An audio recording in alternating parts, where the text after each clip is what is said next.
time. And it does sort of take you back in time. Basically, of the 4 buildings, we moved them here. There were farm commissaries, old rural plantation stores back in the day. Of the 4, y'all come on through. Yeah. But anyway, this is the oldest of the 4, built in 1876 on what back then was a horse and buggy trail. Now it's US 301. It was a sugar plantation about 3 miles south of Santee. The 2 buildings on either end came from the Lone Star community, hence the name of the restaurant, a very fertile farm community at the head of Lake Marion, about 10 miles up, north from here.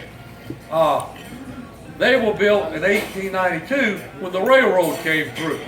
The last building standing is the 4th building. The door is shut. The heat's not on in there, but feel free. The light's on to go in and look around. There are a lot of collectibles in there. But that building was open as a general store, fishing tackle, just general merchandise until 1997. There's a cute story about that store and its post office. 32-box wooden post office operated right in that store. The Postal Authority, way before cell phones, would write Mrs. Ziegler, the store owner and postmistress, saying, "You're too rural, you're too small, we're going to close you down." They didn't realize that Mrs. Ziegler was kissing cousin with the late Senator Strom Thurmond. And guess what? They didn't close her down, and she got ready to retire. That's a true story. The immediate building on the right, I call that the modern building. It was built in 1922-23 on what is now US 15, about 3 miles east of Santee. The connectors of the building and the tables were built from a 2-room schoolhouse on a plantation called Milligan's Place. The schoolhouse was probably built in the 1850s. It was partly falling down. The roof trusses were 22 feet long, part pine. If you raise the all call, you'll see some beautiful old lumber. But that was part of the Milligan Place schoolhouse. Virtually all of the antiques, collectibles, on the walls, on the shelves, I'd say 85% were in the old buildings when we moved them here. We cleaned it up, put it out for display. In the courtyard, we have 3 things when you have daylight. Typically people like to look at, take pictures. One is an outhouse or privy. Of course, there was no indoor plumbing when these stores were the shopping centers of yesteryear. Well, my wife and I, a year or 2 ago, went to Mount Vernon, Washington's plantation, Williamsburg, Monticello, Jefferson plantation, and they had privies on display, big old bronze plaques. So I had to look in to compare notes. Well, I looked in, and there were 3 holers. Ours was a 1-holer. I think there's more status to a 1-holer than 3 holers. But someone had explained to me, they said, "Pat," said, "the difference is the president's 3 holes, 1 hole didn't fit all. Mama bear, Papa bear, and baby bear." So that was the reason. Then there's a smokehouse. Back then there was no electricity. There was no ice boxes, ice plants. So people had to smoke the meat, cure the meat, salt the meat in the smokehouse. One farmer would butcher 1 week, another farmer would butcher a week or 2 later, and they'd divide the meat in that area to other farmers and sharecroppers that frequented that particular store. Then the final thing is a whiskey still. My son Chris has tried to get it working, but he can't get it going. Oh, I'm sorry. There was a lot of You need some help? There was a lot of shine made in this swamp. I mean, stump hole whiskey was made all in this area.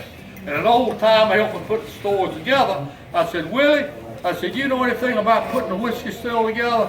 He said, "Sure, man, much whiskey I done made, he had that still together in 2 hours." But it's a cute story there. The sheriff of Gatlinburg, Tennessee, gave us the whiskey still. In his tour of duty, he said he broke up 2 whiskey stills. He gave one to Lone Star, the other one to Dollywood. So that puts us in pretty tall cotton, right? So a lot of history goes there. I often say that the rural stores and the rural churches were the hubs of civilization in their day. You didn't have 5 cars in the garage. You didn't have interstates, airports, passenger trains. People walked, rode a mule and wagon, horse and buggy, got to these old stores. Typically, the old timers would be out front, sitting on a bench, playing the banjo, harmonica, fiddle. That was entertainment. In the winter time, they'd be inside around a pot-bellied stove, doing the same things or telling the same stories over and over. But that was socializing in their day. Rural churches, rural stores. So I say it does truly take you back when the pace of life was slower, a little bit simpler, a little bit easier. But you know what? I think we all enjoy something eating animals. You know, it's a trade-off.